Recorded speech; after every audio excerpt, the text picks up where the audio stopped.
जय श्री राम। जय श्री राम। स्वागत करते हैं आप सभी दोस्तों का हमारे इस YouTube चैनल में। तो जी पाकिस्तानी हिंदू रिएक्शन 2.0।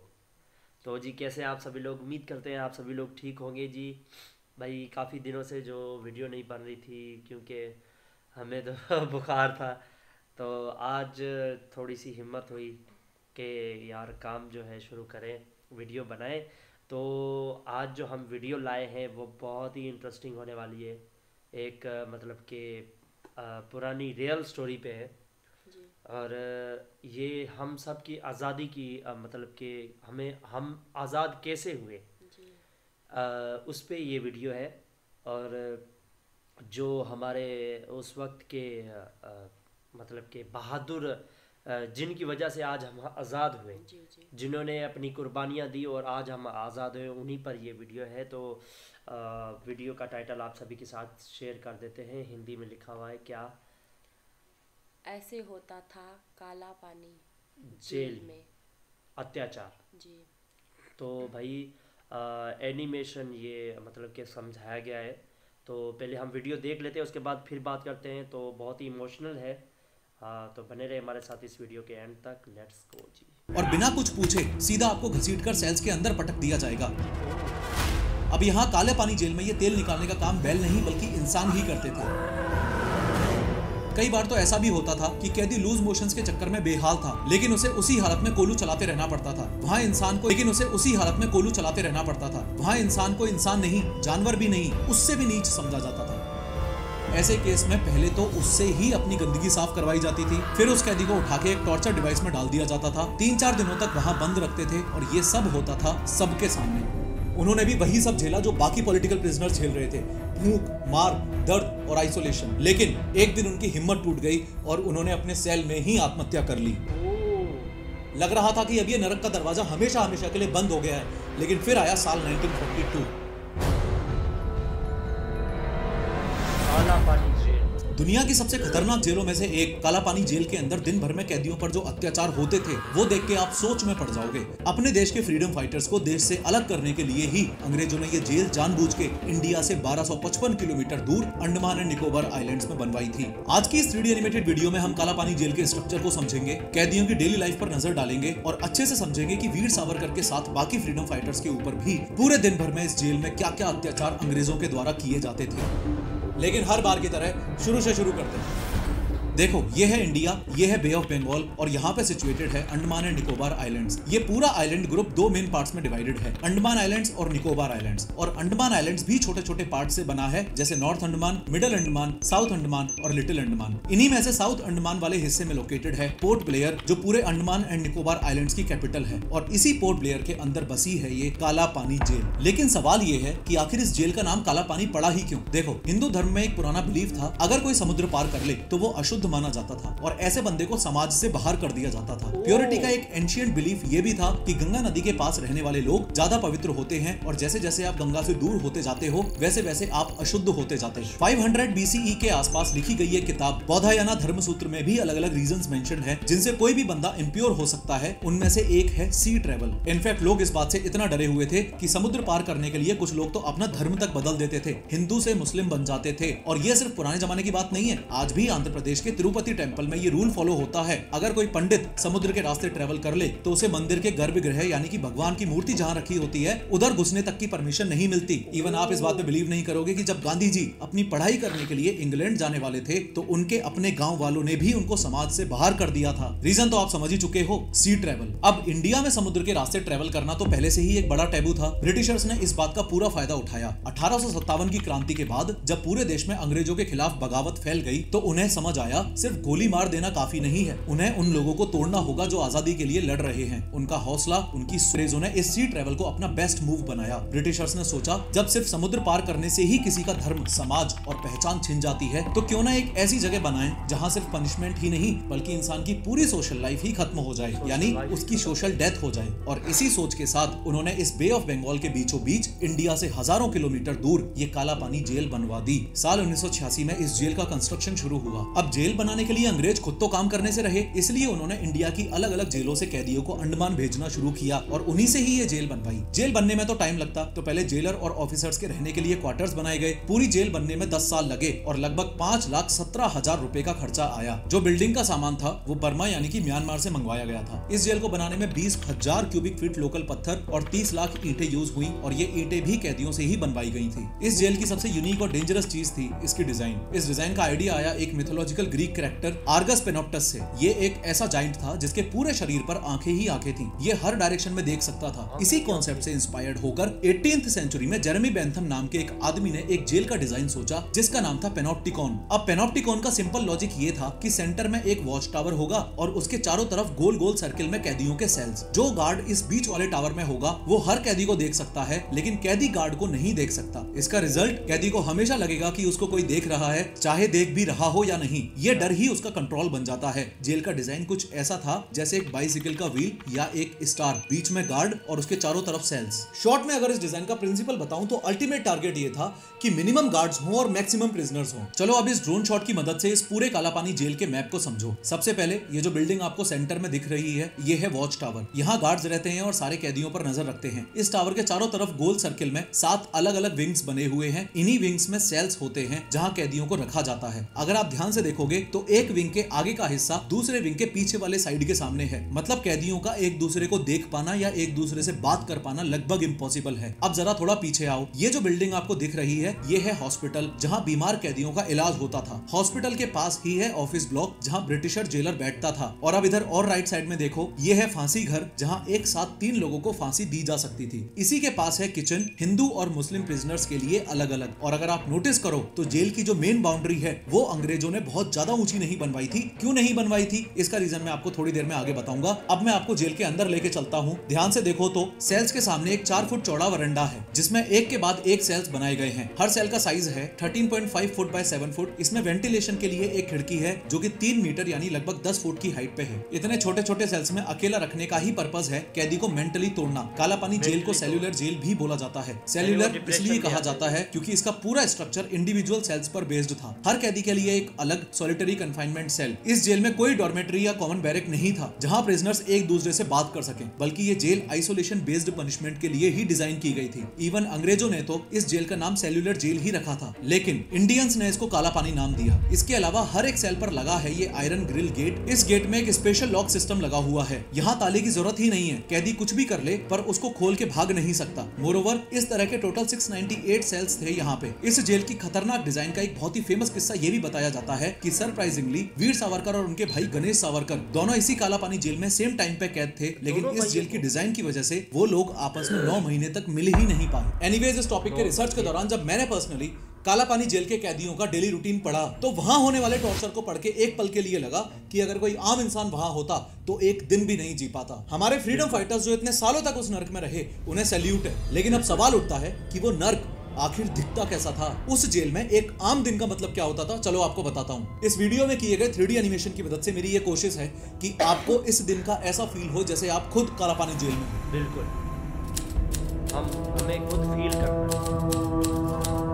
ये सारे हमारे जो है, जैसे मान लो आपको काला पानी की सजा हो गई तो सबसे पहले तो आपको हथकड़ी लगा के एक शिप में भरा जाएगा, फिर चेन्नई या कोलकाता जैसे पोर्ट से आपको अंडमान आइलैंड्स में ट्रांसफर किया जाएगा। आपको पहुंचने में 3-4 दिन का टाइम लगेगा। अंडमान आइलैंड्स पहुंचते ही अपने आप को ढकने के लिए आपको सिर्फ एक पतला सा कपड़ा और एक लंगोट दी जाएगी और उसके बाद आपके गले में लटका दिया जाएगा एक आईडी टैग, जिस आईडी टैग पर आपका नाम लिखा होगा। यहाँ आपको एक चीज और बता दूं, जितने भी कैदी इस काला पानी में आते थे उनको 2 कैटेगरीज में डिवाइड किया जाता था। डी यानी डेंजरस, PI यानी कि परमानेंटली इनकार्सरेटेड। एक एक करके दोनों कैटेगरीज को समझते हैं, लेकिन शुरुआत डेंजरस कैटेगरी से करते हैं। डेंजरस प्रिजनर का मतलब है एक ऐसा कैदी जिसे अंग्रेज सबसे खतरनाक या रिबेलियस समझते हैं और जिस पे हमेशा नजर रखना जरूरी होता है। इस कैटेगरी में ब्रिटिशर्स ने वीर सावरकर को रखा था। देखो, साल 1909 के दौरान वीर सावरकर लंदन के इंडिया हाउस के मेन लीडर थे। ब्रिटिश गवर्नमेंट ने सावरकर पर waging war against the crown sedition यानी कि देशद्रोह और रिवॉल्यूशनरी कॉन्स्पिरेसी के चार्जेस लगा के उन्हें मार्च 1910 में अरेस्ट कर लिया। अरेस्ट करने के बाद उन्हें एक शिप में बंद करके इंडिया ले जाया जा रहा था, लेकिन जब वो शिप फ्रांस के केस मर्सिली पोर्ट पर कुछ देर के लिए रुका, तब सावरकर ने वॉशरूम जाने का बहाना बनाया। वहां से सावरकर एक छोटी सी खिड़की से निकले, समंदर में कूद गए और तैरते तैरते फ्रांस के एक एरिया में पहुंच गए। ब्रिटिशर्स ने वीर सावरकर को बाद में अरेस्ट करके इंडिया भेज दिया। इसी वजह से ब्रिटिशर्स को वीर सावरकर से एक अलग ही लेवल का डर था और इसी रीजन से उन्हें डेंजरस प्रिजनर की कैटेगरी में रखा गया था और उनका सेल भी बाकी सबसे अलग था। देखो, ये गेट के बाद एक और लोहे का गेट, यानी कि डबल सिक्योरिटी। ब्रिटिशर्स बस एक इस चीज से डरते थे कि सावरकर कहीं फिर से उनके हाथ से ना निकल जाए। इसके अलावा परमानेंटली इनकार्सरेटेड का मतलब होता है ऐसा कैदी जिसे जिंदगी भर के लिए जेल में ही डाल दिया गया हो बिना किसी रिलीज के चांस के। इस कैटेगरी में एक नाम आता है बरिंद्र कुमार घोष का। बरिंद्र कुमार घोष साल 1908 के अलीपुर बॉम्ब केस के मास्टरमाइंड थे। उन्होंने ब्रिटिश जज को मारने की कोशिश की थी। ब्रिटिशर्स ने उन्हें बहुत डेंजरस माना और उन्हें जिंदगी भर के लिए काला पानी जेल भेज दिया था। यहाँ एक बात और बता दूं, कोई भी कैदी डेंजरस और परमानेंटली इनकार्सरेटेड वाली दोनों ही कैटेगरीज में भी आ सकता है। यानी कोई कैदी डेंजरस होने के साथ साथ जिंदगी भर के लिए भी जेल में हो सकता है। और ये भी हो सकता था कि किसी कैदी को कुछ टाइम जैसे 10-20 साल की ही सजा हुई हो। एक इंपॉर्टेंट बात यह भी है कि ब्रिटिशर्स ने सिर्फ जेल नहीं बनाई थी, एक पूरा सिस्टम सेट किया था कंट्रोल बनाए रखने के लिए। मेन जेलर तो हमेशा एक ब्रिटिशर ही होता था, लेकिन गार्ड बनने का काम भी प्रिजनर्स से ही करवाया जाता था। पर कौन से प्रिजनर्स? ऐसे प्रिजनर्स जो सबसे ज्यादा चापलूस और चाटुकार टाइप के होते थे, जो अपने लोगों को मारने में भी पीछे नहीं हटते थे। इन्हें जमादार बोला जाता था। जमादार का काम होता था बाकी कैदियों को कंट्रोल करना, उन्हें काम में लगाना और उनकी रिपोर्ट देना। ये लोग रेगुलर प्रिजनर्स ही होते थे, लेकिन ब्रिटिशर्स इन्हें थोड़ा और पावर और बेटर ट्रीटमेंट देते थे ताकि वो बाकी कैदियों में डिसिप्लिन मेंटेन कर सकें। ज्यादातर केसेस में ये गार्ड की पोजीशन उन लोगों को दी जाती थी जो बलोच और पठान मुस्लिम हुआ करते थे, क्योंकि ब्रिटिशर्स जानते थे अगर हिंदू प्रिजनर के ऊपर हिंदू गार्ड ही होगा तो पूरे चांसेस हैं कि वो सॉफ्ट बिहेव कर सकता है। एक बार इस फ्लो चार्ट में देखो, सबसे ऊपर है ब्रिटिश जेलर, उसके नीचे ये बलोच और पठान मुस्लिम गार्ड्स जिन्हें जमादार बोला जाता था, और उसके नीचे बाकी सारे आम कैदी। सावरकर अपनी बुक मेरा आजीवन कारावास में बताते हैं कि उनके टाइम जेलर था डेविड बेरी। डेविड बेरी ने तो ये तक कह दिया था कि दुनिया में तो एक ही भगवान होता है जो ऊपर आसमान में रहता है, लेकिन पोर्ट ब्लेयर में 2 भगवान हैं, एक तो वो ऊपर वाला और एक मैं। खैर, अब आप जेल के अंदर आ चुके हो, सबसे पहला काम है नहाना। नहाने के टाइम आपको ऐसी एक लंगोट ही पहननी होगी। ऑब्वियसली कोई बाथरूम नहीं मिलेगा, कोई प्राइवेसी नहीं मिलेगी, बस खुलेआम सबके सामने नहाना है। जो पानी यूज करना होगा वो भी समुद्र का ही खारा पानी होगा। नहाते हुए भी आपको जमादार से ऑर्डर मिलेगा कितना पानी लेना है, कब खुद को रगड़ना है और कब खुद पे पानी डालना है, एक्सेट्रा एक्सेट्रा। 3 कटोरे पानी से ज्यादा पानी भी नहीं मिलेगा किसी को, और अगर आपने ज्यादा पानी ले लिया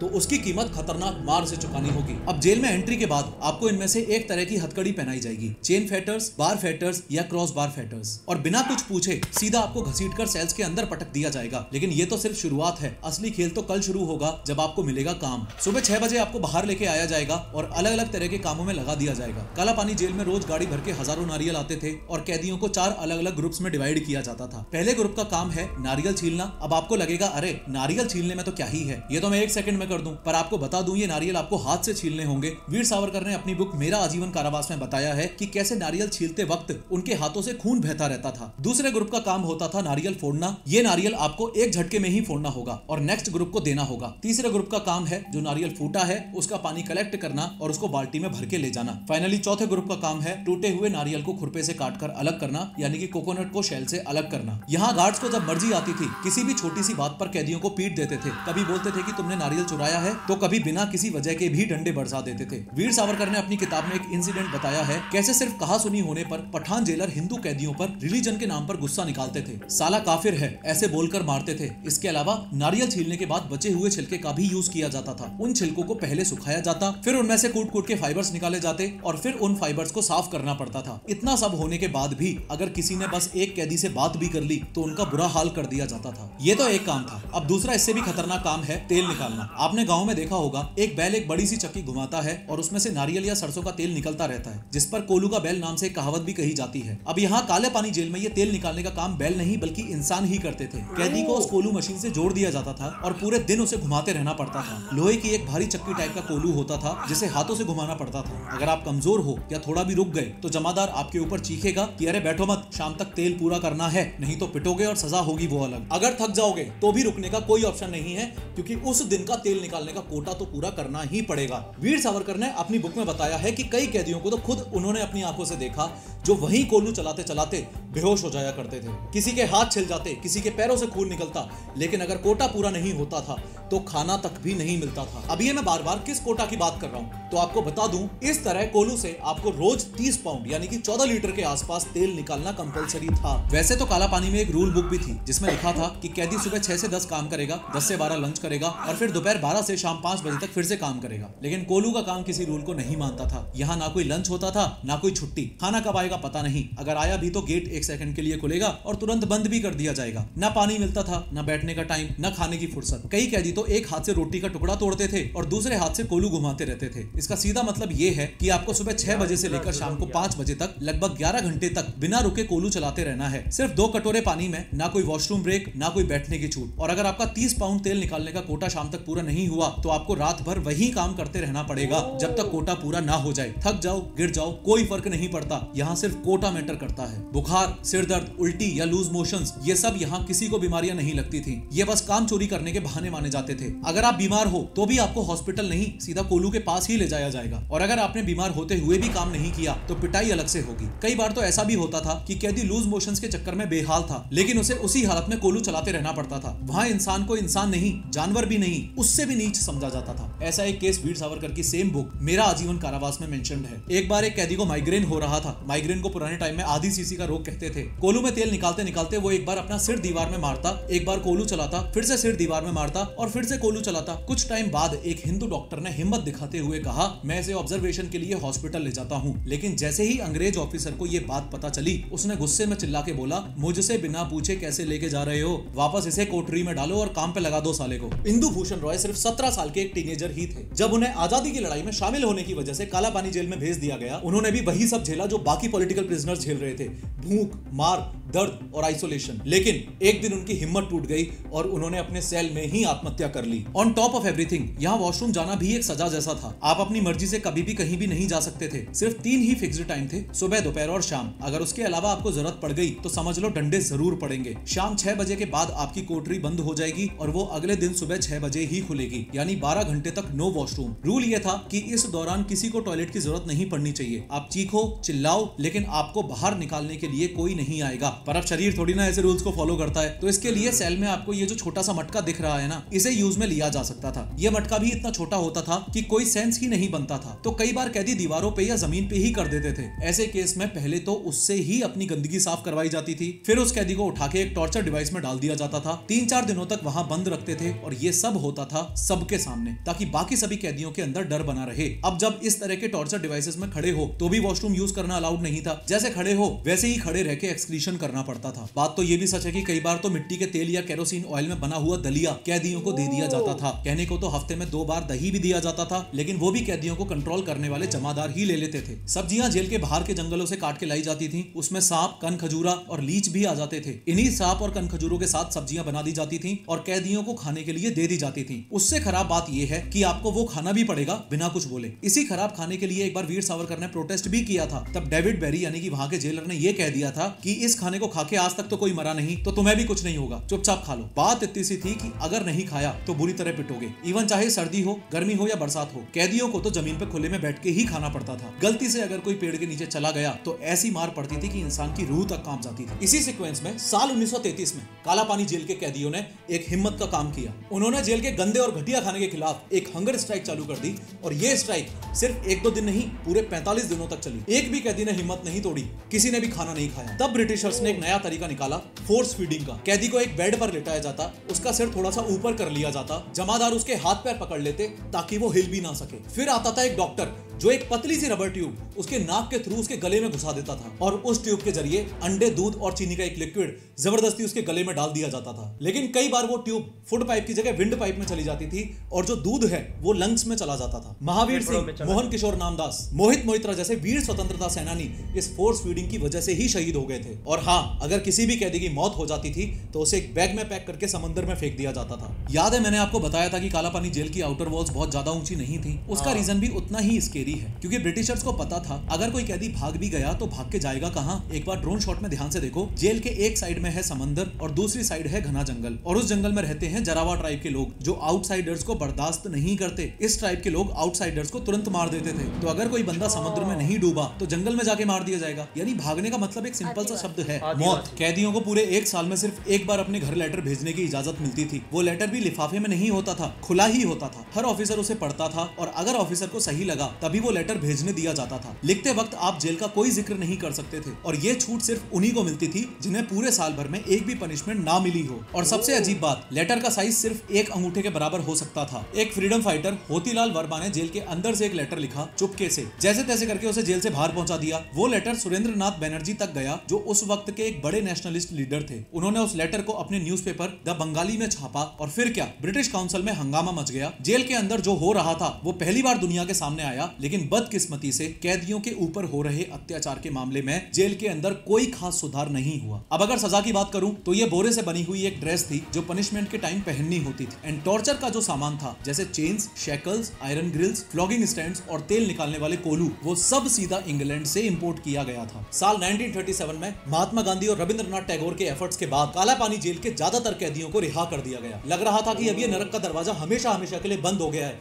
लेकिन फिर आया साल 1942 यानी कि वर्ल्ड वार 2 का टाइम। जापान की आर्मी ने अंडमान पर कब्जा कर लिया और फिर काला पानी जेल का एक नया प्लस और भी डरावना एक और चैप्टर शुरू हुआ। ब्रिटिशर्स तो सिर्फ आम आदमियों को ही टॉर्चर करते थे, लेकिन जापानीज ने तो महिलाओं और बच्चों को भी इस काला पानी जेल में बंद करना शुरू कर दिया। 29 दिसंबर 1943 को सुभाष चंद्र बोस पोर्ट प्लेयर आए और पहली बार वहां तिरंगा फहराया। उन्होंने काला पानी जेल भी विजिट किया, उसकी फोटोज भी आपको मिल जाएंगी, लेकिन जापानीज आर्मी ने उन्हें सिर्फ वही हिस्सा दिखाया जो पूरी तरह से साफ सुथरा था। जहां जापानीज आर्मी ने कैदियों को सच में बंद कर रखा था, वो हिस्सा कभी सुभाष चंद्र बोस को दिखाया ही नहीं गया। खैर, इस जेल में 7 विंग्स थी, जिनमें से 2 तो अर्थक्वेक से टूट गईं और 2 विंग्स को जापान वालों ने तोड़ दिया बंकर बनाने के लिए। अभी सिर्फ ये वॉच टावर, विंग 1, 6 और 7 ही बचे हैं और आज काला पानी जेल एक म्यूजियम बन के रह गई है। इस वीडियो पे क्लिक करके 3D एनिमेशन की मदद से समझो कि ललित मोदी ने IPL को जन्म कैसे दिया और इंडियन गवर्नमेंट उन्हें भगोड़ा क्यों मानती है।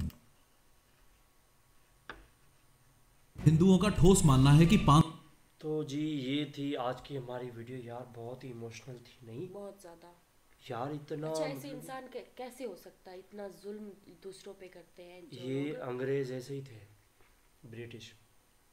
और आजकल के जो नौजवान इंग्लिश के पीछे, अंग्रेज़ों के पीछे भाग पड़ते हैं, इससे वो उनको पिछले का कुछ नहीं पता कि हमारे जो बहादुर जिन्होंने हमें आज़ादी दिलाई, जी उन्होंने पता नहीं कितनी कुर्बानियाँ दी हैं जी इन ये ब्रिटिश को यहाँ से भगाने के लिए। पता नहीं क्या क्या उन्हें झेलना पड़ा। जी बिल्कुल। और अच्छा, ब्रिटिश तो ब्रिटिश, जब जापानीज ने उस पर हमला किया तो उन्होंने उससे भी ज़्यादा, उससे डबल मतलब अत्याचार किया। उन अत्याचार लोगों ने किया। तो महिलाओं पे, बच्चों पे भी अत्याचार किया। बच्चों और महिलाओं दोनों पर भी शुरू जी। हो गया जी अत्याचार। लेकिन यार ये आप मतलब कि आप अपनी आज़ादी के लिए बोलो, वो बोल भी नहीं सकते। आप अपनी मर्जी से कुछ कर भी नहीं सकते। आपको मतलब कि आपको शौचालय जाना हो जी तो वो आप उन्हीं के टाइम पे जाना होगा। हाँ, 3 टाइम का सुबह दिया हुआ दोपहर था, शाम। सुबह शाम। उससे अलावा कोई टाइम आपको नहीं मिलेगा। मिला अगर आपको मतलब कि आपको वॉशरूम आया, आपको शौचालय जाना है, तो नहीं, आपकी पिटाई होगी। इतना जुल्म यार, ये काला पानी जेल, इतनी भयानक जेल। और मेरे ख्याल में इस टाइम तो इस दुनिया में पूरी में ऐसी भयानक जेल अच्छा, ऐसे लोग जो है इतना जुल्म करते थे, वो लोग भगवान के कहर से भी नहीं डरते थे। वो लोग नहीं, जो इस दुनिया में आया वो अपने मतलब के कर्मों से तो छुटकारा नहीं पाएगा।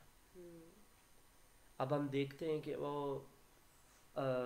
हर मुल्क में कैसे अच्छा, वो कैसे जो जुल्म तेल हो रहे हैं। निकाल रहे कोलू थे, कोलू कितने किलो, कितने का 14 किलो। 30 पाउंड यानी 14 लीटर। हाँ, जो निकालता था, चाहे उसे कुछ भी हो जाए, बुखार आ जाए, हाँ, कुछ भी हो लूज जाए, मोशन हो जाए, हाँ, उन लोगों को मतलब होता वो था उस आज का टारगेट पूरा करना है। हाँ, वो लोग कहते थे कि ये तो काम चोर है, काम से डर के बहाने कर रहा है। हाँ, तो उन लोगों आपको को कोई इस भी चीज़ से- बीमारी हो जाए, आपको मतलब कि वो बीमारी नहीं, आपका बहाना मान के आपको कोलू के पास ही ले जाते हैं। हाँ, उन लोगों को आपके बीमारी से कोई मतलब नहीं होगा, बस उन लोगों को अच्छा, अपना काम- एक और चीज़ भी है कि हिंदुओं के ऊपर जमादार रखे गए बलोच और पठान, क्योंकि ये मुसलमान, दोनों ही गद्दार है, मुस्लिम।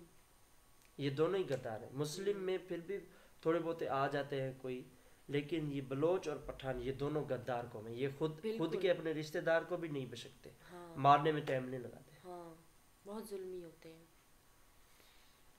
तो उन लोगों को इनके ऊपर जमादार रखा जाता था, और वो चापलूसी भी होते थे, अपने मतलब के लिए कुछ भी कर लेते थे, दूसरों का नहीं सोचना उनका, उन्होंने पहले अपना सोचना है। अच्छा, ये अब जेल जो है बंद हो गई है अब? ये तो उस वक्त ही मतलब कि महात्मा गांधी जी ने, और अच्छा, किसी ने लेटर लिख के भेजा था, है वो ना? बड़ी मुश्किल से गया वो था। मुश्किल से, वही तो मैं सोच रही हूँ। अच्छा, अच्छा, कोई उसके कैदी वहाँ बाद से भी भागे ना? फिर भी जेल में सुधार नहीं आया। अच्छा, कोई कैदी वहाँ से भागे ना, उन लोगों की देखो, हाँ, उन लोगों को तो सिचुएशन पता ही देखो। है कि हाँ, बाहर जो था वो समंदर था। हाँ, फिर एक उसके तरफ पास समुंदर तो जंगल था। दूसरी तरफ जंगल में, वहाँ हाँ, आदिवासी उसको मार आदिवासी थे। देंगे, हाँ। इसलिए उन्होंने बड़ी दीवार रखी नहीं। समुंदर में गिरोगे तो आप किसी शार्क का या किसी समुद्री जीव का मतलब के शिकार बन जाओगे, और अगर जंगल में जाओगे तो आप आदिवासियों का शिकार बन तो जाओगे। कहीं जा ही नहीं सकता। जा ही नहीं सकता। बड़ी चतुराई से ये जेल बनाई गई है। अच्छा, देखो उसकी 7 मतलब कि उसके सेक्टर्स कैसे बनाए गए। हाँ। बीच में उसकी निगरानी के लिए एक मतलब के गार्ड का पिलर रखा गया, और 7 उसके सेक्टर्स बनाए गए। अच्छा, आप एक आदमी दूसरे से बात भी नहीं कर सकता यार। हाँ, बात तक भी नहीं इतना कर सकता। सोशल मतलब कि फुल डिप्रेशन में ले आने का फुल मतलब कि प्लान।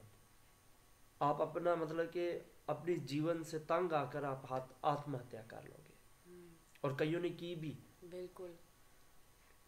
यार सल्यूट क्यों है नहीं हमारे करेंगे, करेंगे। हमारे जो ये स्वतंत्र सेनानी, जो हमारे इतने बहादुर सिपाही थे, उनको सलाम है कि उन्होंने बिल्कुल। यार हमें आज हम जो आज़ादी में घूम रहे हैं, इवन उस वक्त पाकिस्तान और इंडिया इकट्ठे आज़ाद हुए थे, ये हमारे ही हैं। जी बिल्कुल। तो कोई जो बेवकूफ़ लोग हैं वो नहीं समझते, लेकिन उन लोगों की कुर्बानियां आज हमें काम आ रही है, हम आज़ाद घूम रहे हैं। बिल्कुल। यार सल्यूट है ऐसे महात्माओं का, उनके मतलब कि उनके बलिदान से आज हम आज़ाद घूम रहे हैं, नहीं तो आज हम अंग्रेज़ों की रौंदी हुई धूल ही थे। बिल्कुल। पैरों की धूल ही होते अगर यहाँ से जाते नहीं तो अंग्रेज़। और इतने भयानक अंग्रेज़ थे, मतलब कि उस वक्त का टॉर्चर तो जो उस वक्त के लोग थे वही जानते थे, इतना टॉर्चर किया जाता था। बाकी यार वीडियो बहुत ही मतलब कि इमोशनल थी। हमें तो खुद ऐसा महसूस हुआ कि यार अगर हमारे साथ ऐसा होता तो हम खुद भी खुशी कर लेते। बिल्कुल बिल्कुल। और भाई ने ऐसा मतलब कि डिटेल में समझाया, एक पूरी जेल की सिचुएशन को इतना प्यारा करके समझाया उसने कि एक एक बात आपको समझ में आएगी और आप खुद पे महसूस करोगे। तो यार हम तो भगवान से यही प्रार्थना करेंगे कि यार किसी को भी कोई इस तरह की सिचुएशन में ना फंसे। और जो हमारे वीर सावरकर जी हैं या उनके भाई जितने भी हमारे स्वतंत्र सेनानी थे, उनको भगवान जो है ये स्वर्ग में अव्वल मुकाम दे। नहीं, बिल्कुल। उनकी वजह से आज हम आज़ाद हैं। दुख होता है यार, हमारे हिंदुओं पर इतना अत्याचार किया जाता था। अच्छा, उस जेल में जो है हिंदू ही होते थे या और भी मजहब के लोग थे? और भी थे, पर हिंदुओं पर ज़्यादा था, क्योंकि उस वक्त जो स्वतंत्र सेनानी थे वो ज़्यादातर हिंदू ही थे, आज़ादी वही चाहते थे। और हाँ, फिर सब कैदियों जो है ना मिलकर एक वो किया था, मतलब कि एक वो कहते हैं ना आंदोलन। हाँ, आंदोलन का छेड़ा था कि उन्होंने 45 दिन के लिए कुछ खाया पिया नहीं। हाँ, क्योंकि उन लोगों को जंगल से जो खाना लेकर आते थे ना, उनके अंदर सांप वगैरह ऐसे चीजें होते थे, वही मतलब उनके साथ ही पका करके आपको खाना है। हाँ, फुल टॉर्चर। अच्छा, सर्दी और गर्मी हो चाहे जो हो, आपको एक ही लंगोट में रहना है। हाँ, और खाना भी आपको आसमान के नीचे खाना है। हाँ, अगर कोई गलती से इसके दरख्त के नीचे दरख्त के नीचे भी गया तो पिटाई ऐसी होगी कि आप डर से कभी जाओगे भी नहीं। इतना टॉर्चर किया जाता था। जहनी टॉर्चर, जिस्मानी टॉर्चर, और मतलब कि हर तरफ से टॉर्चर आपको किया जाता था कि आप खुद खुशी कर लो।